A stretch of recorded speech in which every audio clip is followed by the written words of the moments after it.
Hello friends, welcome back to our channel. Pahalgam ఉగ్రదాడి జరిగి వారం రోజులు గడిచింది. ఈ దాడి భారత్ను కాదు పాకిస్తాన్ను కోలుకోలేని దెబ్బతీసింది.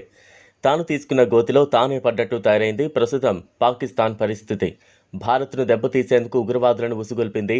దీని ఎఫెక్ట్ ఇప్పుడు పాక్ పైనే పడింది. పహల్గామ్ ఉగ్రదాడి తర్వాత భారతదేశంతో సంబంధాలను పూర్తిగా తెంచుకుంది. ఆ దేశంలో ద్వైపాక్షిక వాణిజ్యాన్ని నిలిపివేసింది. దీనివల్ల ఆ దేశ ఆర్థిక వ్యవస్థపై తీవ్ర ప్రభావం పడింది. ఈ వారం ఆరంభంలోనే అంటే సోమవారం కరాచీ స్టాక్ ఎక్స్చేంజ్ KSE 100 సూచి 1405 పాయింట్ల వద్ద ముగిసింది. ఇలా ఏప్రిల్ 22 నుంచి కరాచీ స్టాక్ ఎక్స్చేంజ్లో ఇప్పటివరకు 5494.78 పాయింట్లు లేదా 4.63% క్షీణించింది. Karachi stock exchange market capitalization $52.84 billion నుంచి $50.39 బిలియన్ తగ్గింది.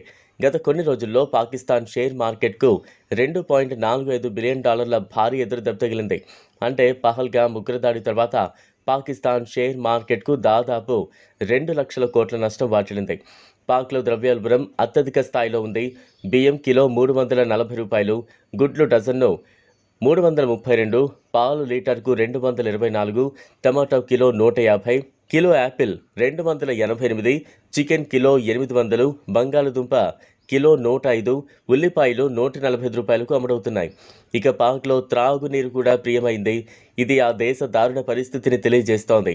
అక్కడ త్రాగునీరు లీటర్కు $105 అమ్ముడవుతోంది.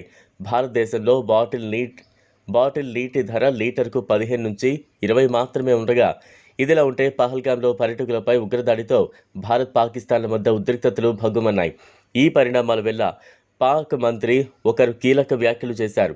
రానున్న 24 నుంచి 36 గంటల్లో తమ దేశంపై సైనిక చర్య చేపట్టేందుకు న్యూఢిల్లీ ప్రణాళికలు రచిస్తోంది.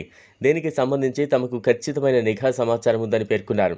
పహల్గామ్ ఉగ్రదాడికి ప్రతిస్పందనపై సైనిక దళాలకు పూర్తి స్వేచ్ఛనిస్తున్నామంటూ భారత ప్రధాని మోదీ వెల్లడించిన వేళ పాక్ మంత్రి ఈ వ్యాఖ్యలు చేయడం గమనార్హం. ఈ వీడియో మీకు నచ్చినట్లయితే లైక్ చేయండి, షేర్ చేయండి, ఛానల్ను సబ్స్క్రైబ్ చేసుకోండి. Thanks for watching.